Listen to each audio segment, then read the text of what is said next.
Mesdames, Messieurs, une nouvelle fois, bienvenue aux Rencontres de Saint-Raphaël pour cette seconde table ronde de la journée qui aura pour thématique La politique peut-elle encore quelque chose et sera animée par Jean-François Achilly. Nous allons demander aux conférenciers de bien vouloir prendre place sur scène. Interviendront sur cette table ronde Madame Chantal Delsol, qui est philosophe, professeur émérite des universités, membre de l'Institut de France, Monsieur Jean Garrigue, qui est président du comité d'histoire parlementaire et politique, Chloé Morin, qui est spécialiste de l'analyse des tendances et de la stratégie d'opinion, Anne-Laure Kiechel, qui est conseillère économique et fondatrice de Global Sovereign Advisory, Ross McInnes, qui est président du conseil d'administration de Safran, et Laetitia Eloué, qui est directrice de HEIP et du Centre d'études diplomatiques et stratégiques, et présidente du Club 21e siècle. Il faut aujourd'hui réenchanter une vie politique à laquelle plus personne ne croit. Moi, ce que je vais vous proposer, chacun des invités, j'aimerais que vous preniez le micro. Je vais commencer par vous. Prenez le micro. Bah si, il y en a un là. Il n'a pas échappé. Présentez-vous. Et j'aime bien cet exercice. Ce n'est pas à moi de dire qui vous êtes. Présentez-vous. C'est plus simple. Est-ce que vous m'entendez plus près. Plus près, comme ça? Allez-y. Alors, bonjour à tous. Alors, je suis Laetitia Elouette. Alors, qu'est-ce que je raconte sur moi?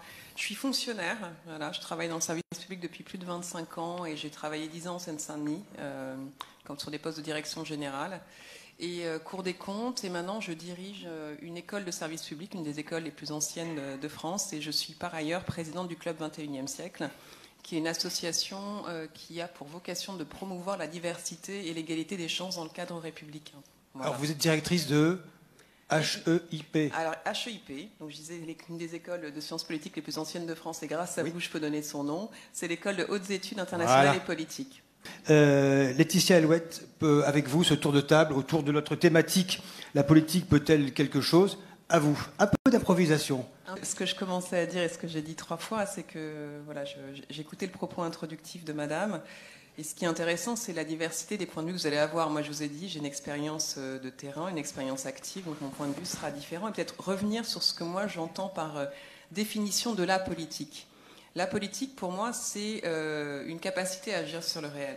C'est aussi une capacité à faire des choix et à donner du sens, et une capacité à construire en fait les conditions du bien commun. Donc, je vous ai parlé de mon parcours, j'ai introduit dans ma présentation le choix de rentrer dans la fonction publique, le choix aussi de m'investir dans une association qui a comment dire ça, un cœur de valeurs sociétales et républicain, et puis le choix aussi de rejoindre une école qui est une école de service public. Et pour moi, ce choix-là, il est ancré en fait sur la conviction que la politique peut.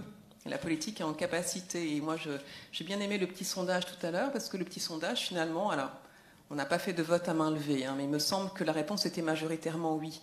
Et pour moi, c'est pas seulement la politique peut, c'est la politique doit. Parce que si la politique échoue, c'est bien les conditions du vivre ensemble qui me semblent être remises en cause. Donc la question, pour moi, est celle des capacités en fait, de mobilisation différentes, sans doute de l'espace public et sans doute des acteurs publics, parce qu'il y a une recomposition.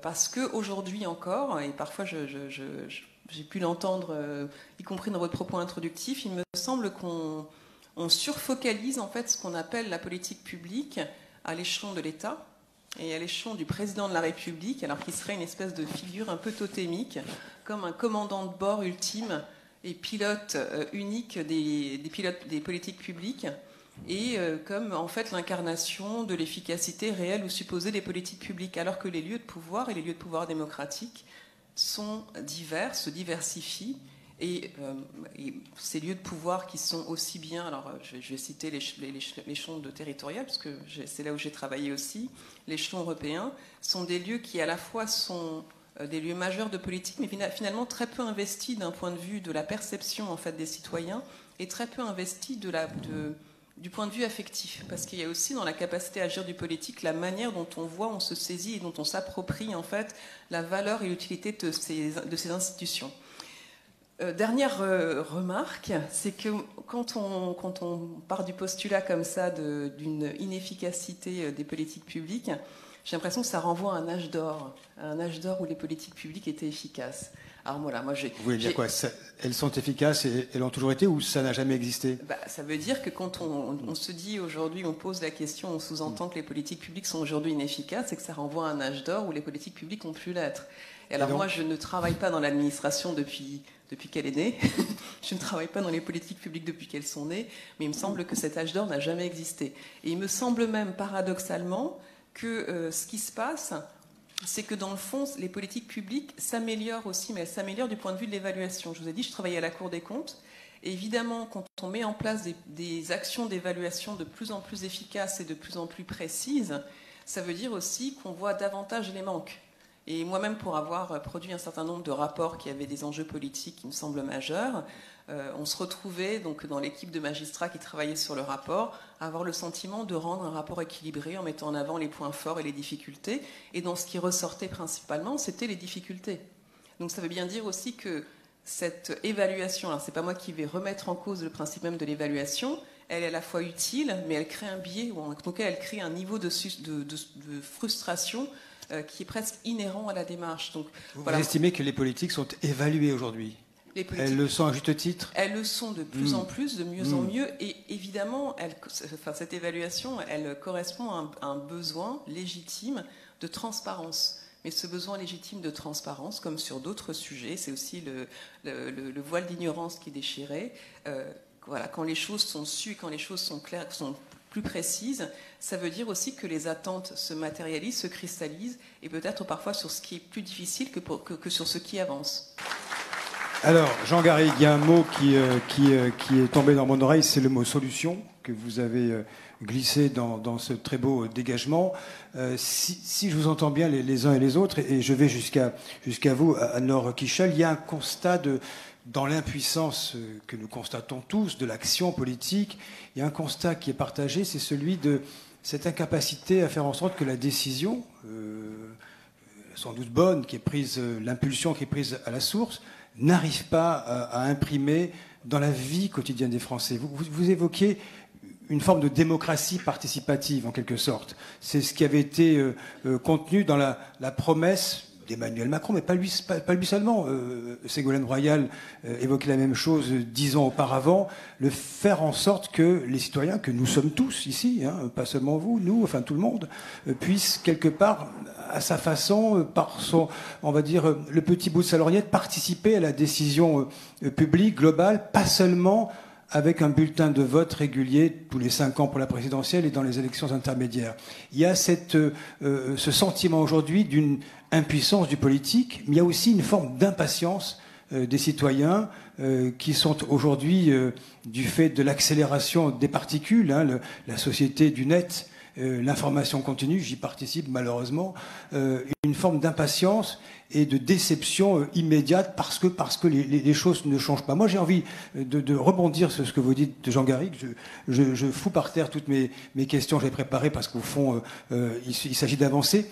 J'ai envie de vous demander aux uns et aux autres si, pour ne pas faire en sorte que le serpent ne revienne pas diriger ce pays, est-ce qu'il existe réellement aujourd'hui, dans cette France telle qu'elle est constituée, on va dire maladroitement insérée dans une Europe, vous le savez, qui fonctionne qu'à un cas, confrontée à une compétition mondiale monumentale face, comme les autres pays de la planète, à des périls que sont les défis climatiques et les autres défis, les défis guerriers, le terrorisme et tous les autres.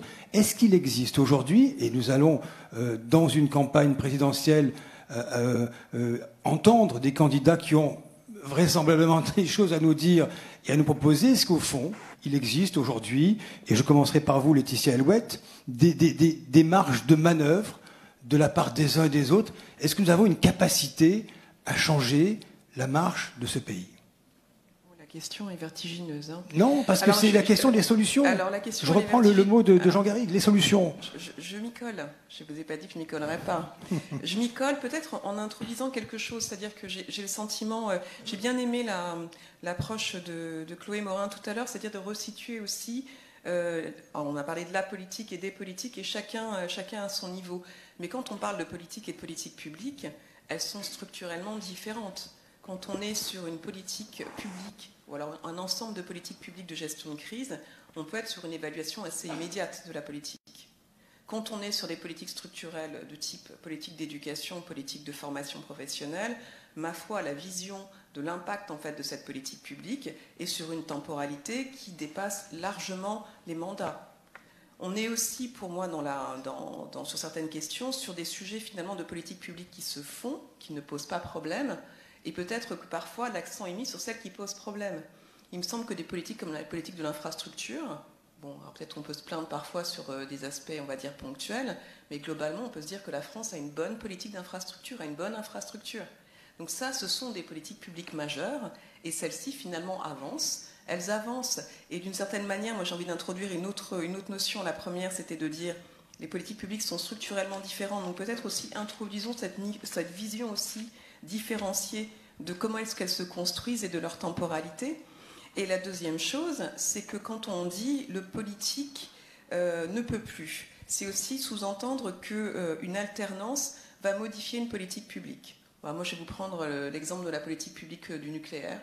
De De Gaulle à Mitterrand, pourtant il y a eu des variations politiques qui ne sont pas nuancées entre-temps, il y a une continuité. Donc voilà, je trouve que cette dimension-là de la capacité à faire au nom des politiques publiques, il me semble qu'elle est réellement différenciée. Sur un autre aspect que j'évoquais tout à l'heure, on parlait des différents niveaux de collectivité. Donc on a finalement aussi beaucoup parlé de politique nationale, je trouve, que dans l'ensemble de ce qu'on a dit, on est beaucoup sur la politique nationale. Vous avez parlé dans votre propos introductif des Gilets jaunes. Les Gilets jaunes, une de leurs manifestations, c'était sur des questions de transport et de mobilité. Celui qui est compétent en matière de transport et de mobilité, c'est la région. Et moi, il me semble que dans l'analyse qu'on doit avoir, c'est l'incapacité réelle et la perception de l'incapacité, ou parfois même la difficulté à percevoir qui est en charge de la politique publique.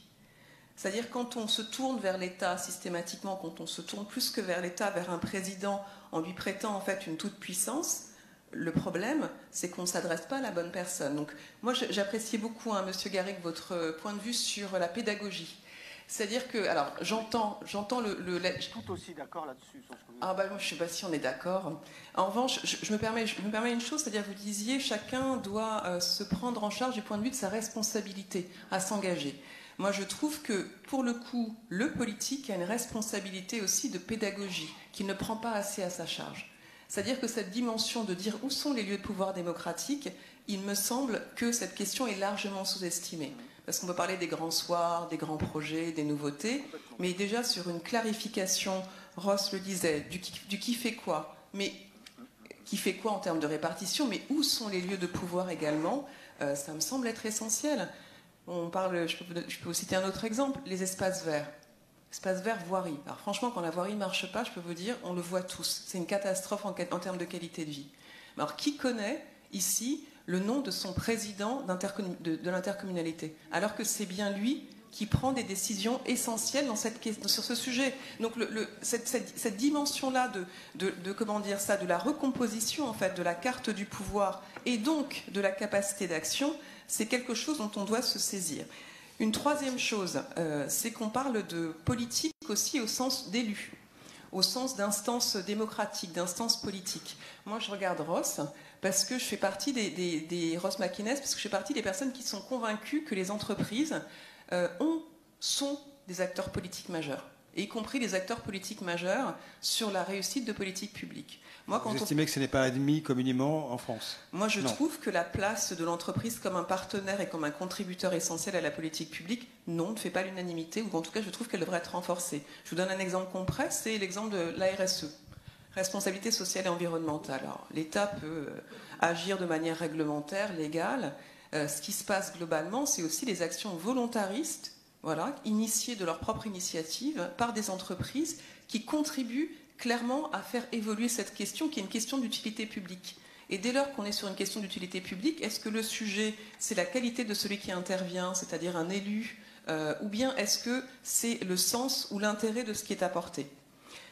Quatrième chose, j'ai parlé un peu de l'association, parce que il y avait aussi en sous-jacent, il me semble, cette question, puis elle rejoint la vôtre, Monsieur Garrigue, parce que je pense que pour moi, l'association, elle fait le pont entre beaucoup de choses. C'est-à-dire que déjà, l'association, c'est l'émanation de la société civile.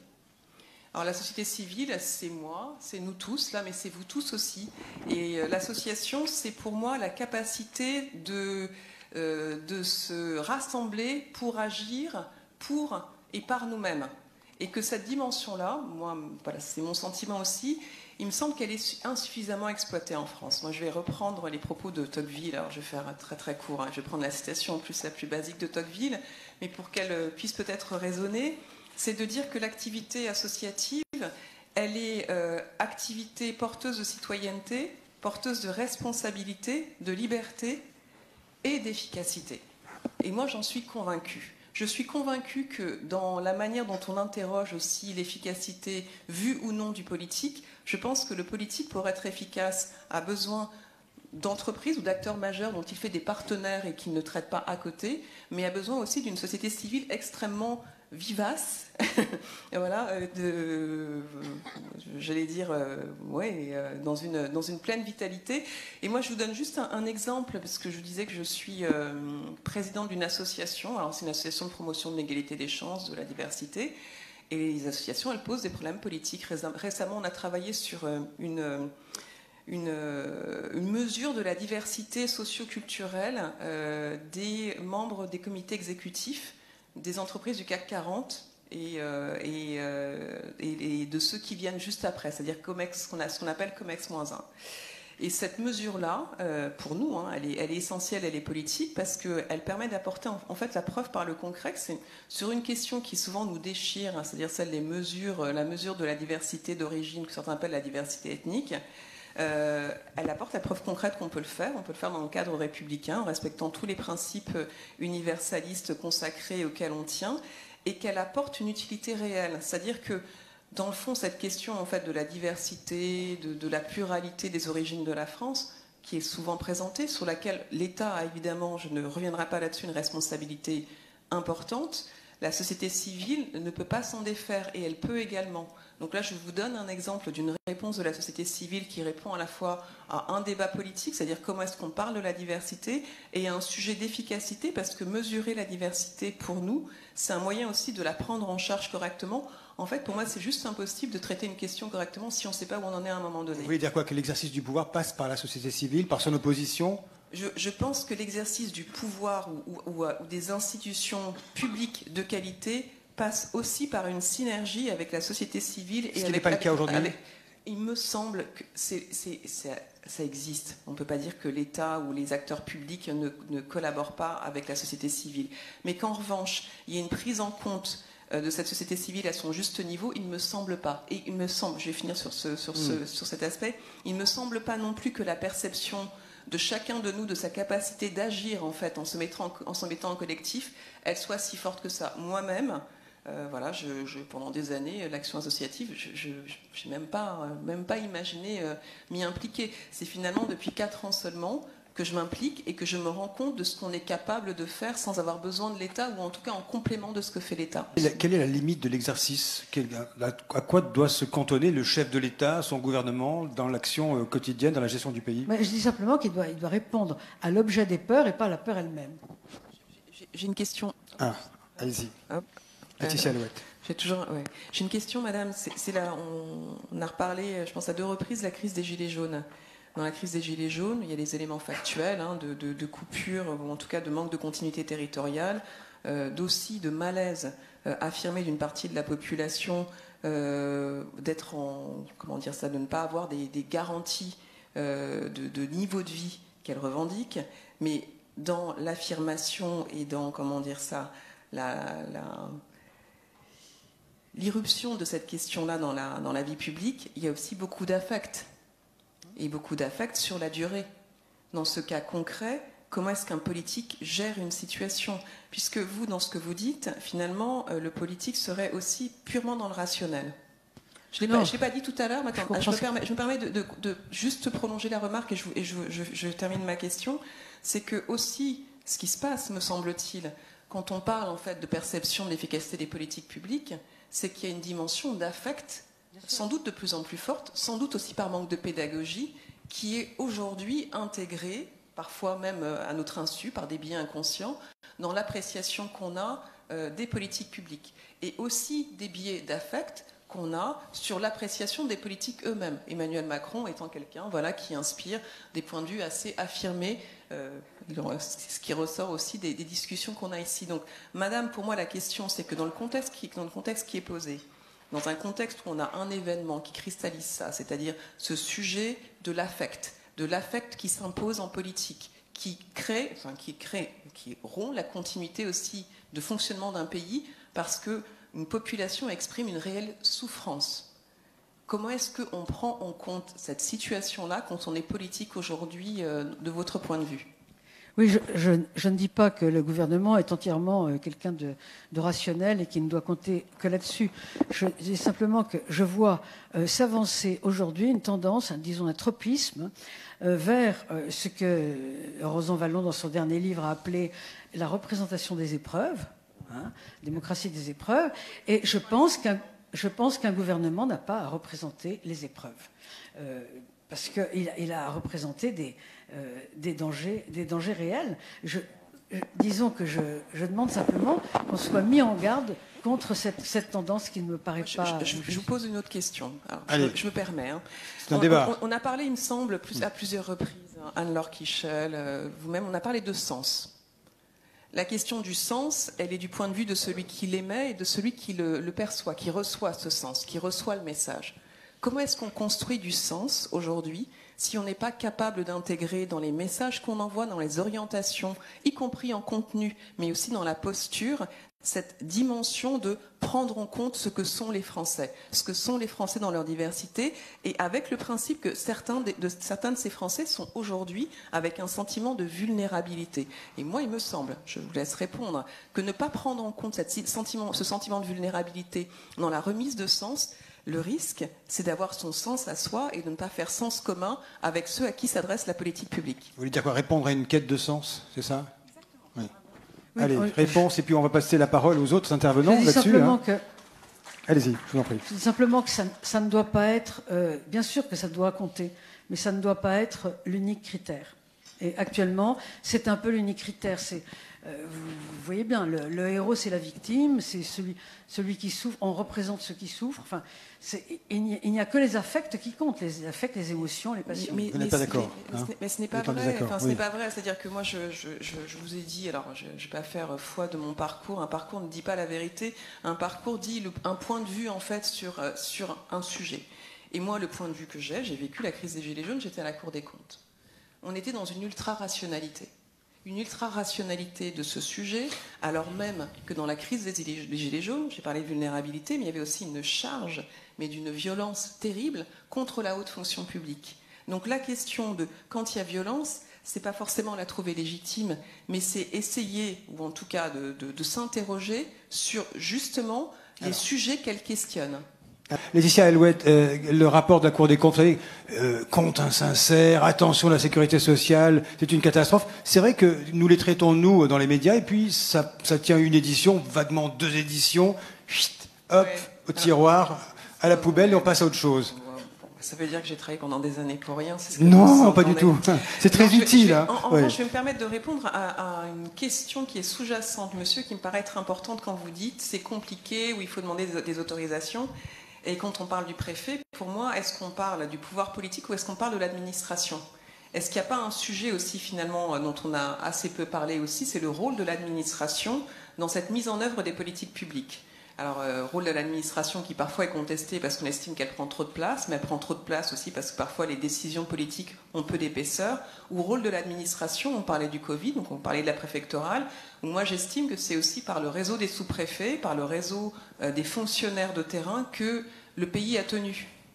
Voilà. Il y avait je ne sais pas si vous connaissez un ouvrage de Marc Bloch qui parlait de l'étrange défaite, c'est-à-dire qui explique en fait que la défaite française rapide, surprenante, face à l'Allemagne, elle est liée en fait à une défaillance généralisée de l'administration. On vient de sortir d'une crise sanitaire, et cette crise sanitaire, vous disiez, il y a eu des couacs, mais alors qui peut être parfait quand on a quelque chose d'inédit comme cette crise? En revanche, le pays a tenu, et le pays a tenu sur aussi ce maillon et ce maillage de fonctionnaires et de fonctionnaires de toutes catégories confondues. Donc, pour moi, il y a 2 questions dans la dimension administrative. Ce qu'elle permet en termes de continuité. Tout à l'heure, quand on parlait de continuité des politiques publiques, c'est aussi parce que cette administration existe que les continuités de politiques publiques existent et sont possibles.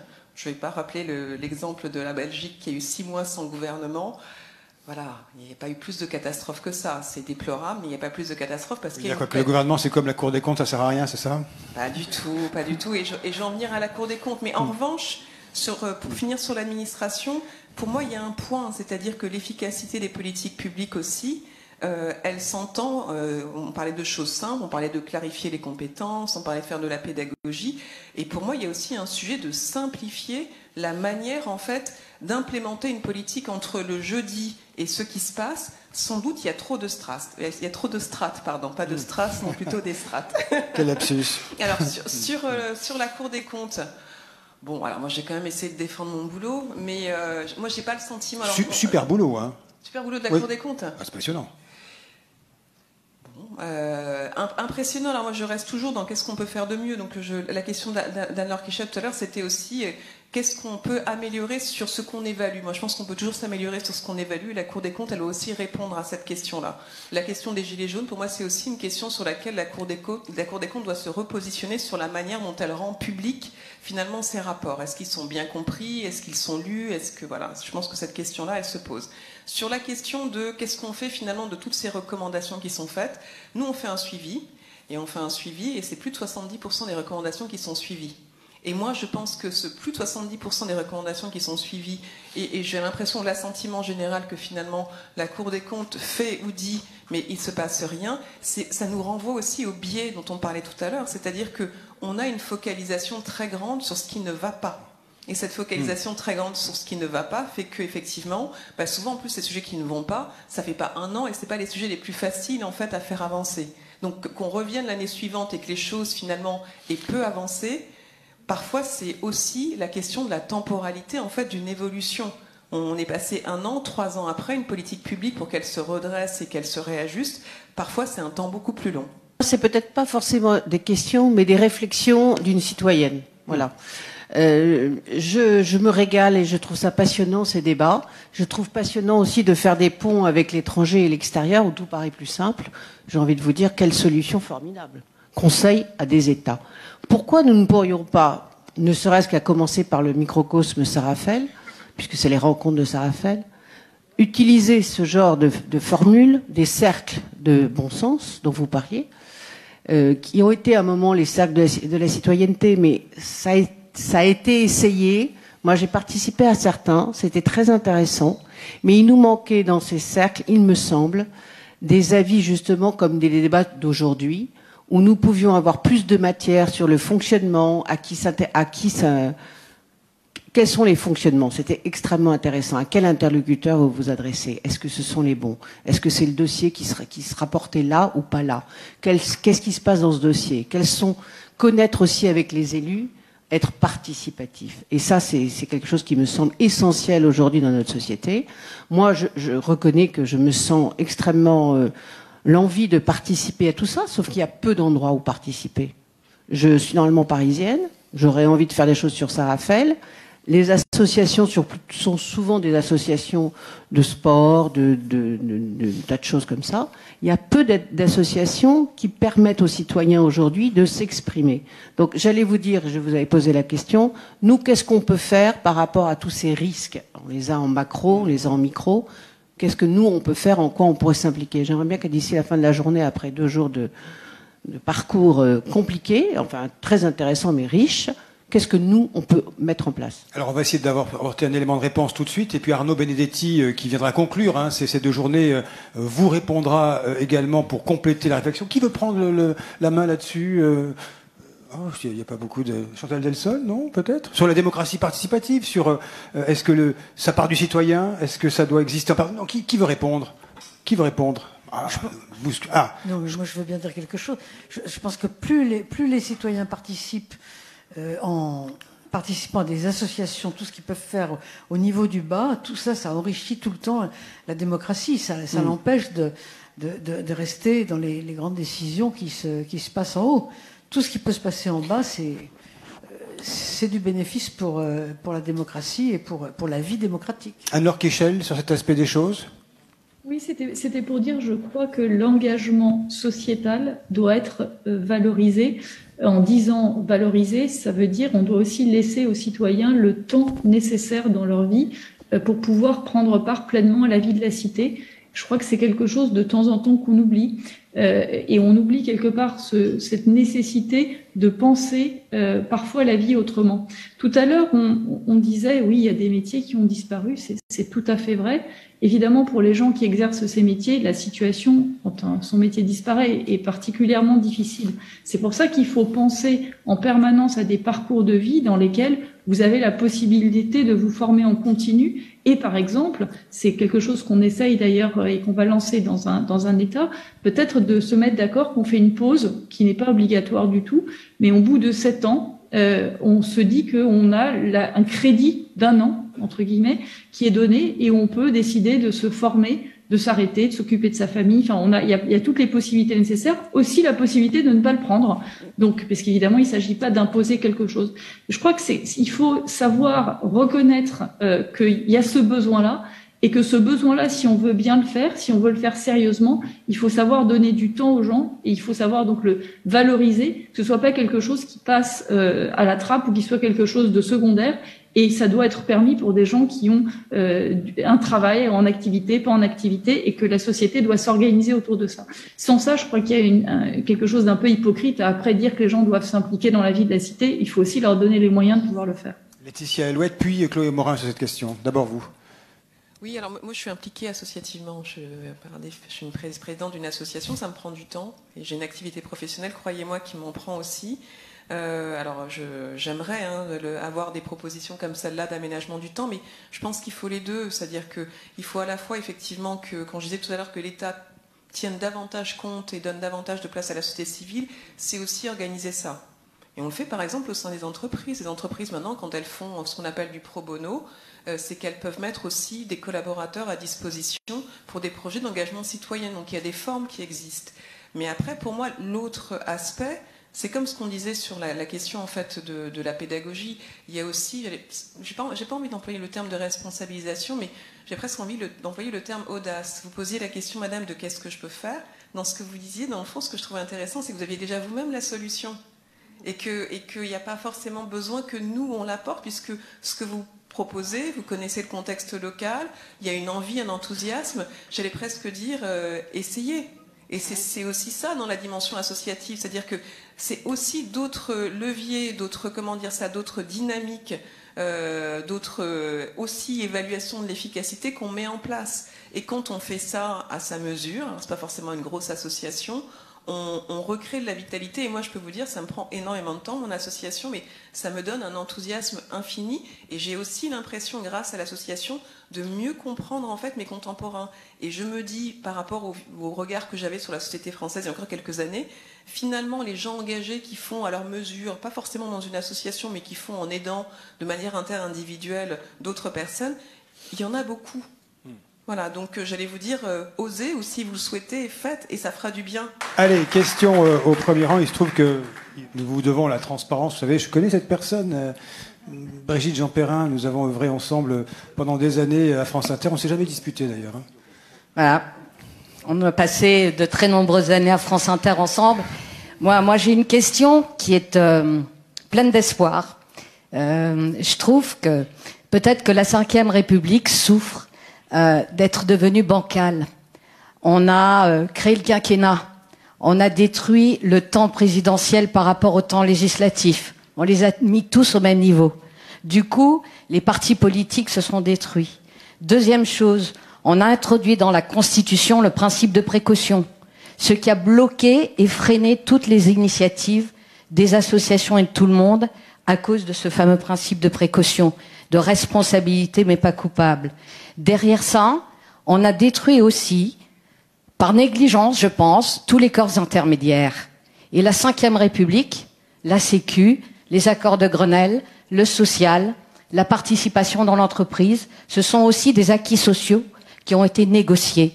Et je pense qu'aujourd'hui, les partis politiques, madame, mais aussi les syndicats et les associations doivent être remis au niveau de la négociation pour arriver à rebondir. Voilà, merci. Allez, c'est un peu le contre-pied de Ross McInnes, ce que vous dites. Allez, madame va répondre pour commencer, Chloé Morin. Non. suis assez d'accord. Hein. Vous êtes d'accord, hein? Valoriser les partis, Oui. les associations, enfin les corps intermédiaires. Partagez l'analyse. Hein. Ça Oui. va dans le sens de ce que je disais juste avant. C'est pas un contre-pied? Micro. Laetitia Alouette. Moi, je trouve pas du tout que ce soit un contre-pied. Entre dire, on a un héritage et ne boudons pas notre héritage en voulant justement faire du dégagisme et une forme d'ingratitude, en fait, d'une situation qui nous bénéficie. Et madame... J'ai trouvé le propos de Ross McInnes quand même plus positif, plus engageant, plus porteur d'espérance, peut-être, non?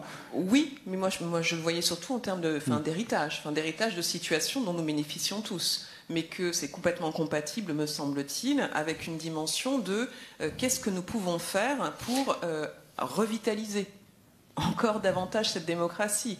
Je sais pas, j'étais hier, j'étais au sommet à France-Afrique. Bon, je vais pas reprendre les propos d'Emmanuel Macron, mais pour le coup, Afrique-France. Afrique-France. Dans l'autre sens, c'est plus gênant. Vous avez raison. En France-Afrique, en plus, il y a plein de sous-entendus, de relents qui sentent pas bon. Ouais. Je suis bien d'accord. Et le sujet n'était pas celui-là, le sujet était celui, en fait, on parle de la politique. Mais la politique, ce qu'on fait, ce qu'on se dit aujourd'hui, c'est quelque chose qui doit toujours être fait. C'est-à-dire les avancées, tout ce sur quoi on doit travailler, les équilibres, ils se recomposent sans cesse. Donc, qui est à la fois une perception, et je trouve que c'est extrêmement important quand on veut avancer sur un sujet, d'être capable de se rendre compte de ce qui va bien.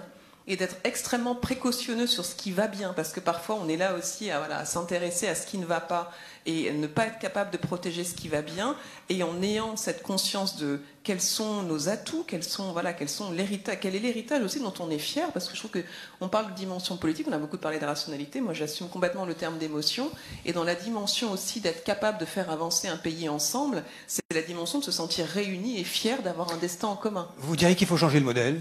On entend souvent 6e République, bouger les institutions, décentraliser plus en avant. Ce que j'entends, j'ai pas entendu changer de modèle, j'ai entendu remettre davantage de liens avec des institutions justement qui, par l'histoire, je vais revenir avec l'héritage, ont apporté quelque chose et dont on sait peut-être, avec lesquels on a eu peut-être trop de distance. C'est comme ça que j'entendais le propos de Madame. Donc après, si la question est posée à moi, est-ce qu'il faut changer le modèle? Oui. Le modèle, est-ce que c'est le régime politique de la 5e République? Changer le modèle. Très sincèrement, alors moi, cette question-là... Ces institutions vous vont bien? Je la trouve très facile. C'est-à-dire, je la trouve très facile et je trouve qu'elle n'endosse pas tout ce qu'on s'est dit là. C'est-à-dire, ce qu'on s'est dit aussi, c'est que dans le fond, dans ce modèle... Alors il y a des petites choses, parfois c'est technique, parfois c'est juste un problème de répartition des compétences qui n'est pas clair, parfois c'est juste tout simplement... Oui, il y a quoi? C'est de la visserie, c'est ça? Alors où on se dit que c'est de la visserie, voilà, où on se dit que c'est une information, une remise à plat qui est extrêmement vertueuse et qui permet aussi de mieux faire fonctionner le reste. Parce que j'ai toujours le sentiment que quand on réinterroge en fait ces questions-là, on est toujours extrêmement exigeant, désireux de nouveauté. Est-ce que la première des questions, c'est celle de la nouveauté, ou est-ce que la première des questions, c'est aussi être capable de remettre à plat parfois des choses ingrates, mais des choses nécessaires pour que ce qui est fait ait plus d'efficacité et qu'il y ait moins de pertes en ligne. Et moi, il me semble que de ce point de vue-là, on a du boulot. On peut applaudir nos intervenants, parce que ça y est, l'heure a tourné, 2h30 de débat.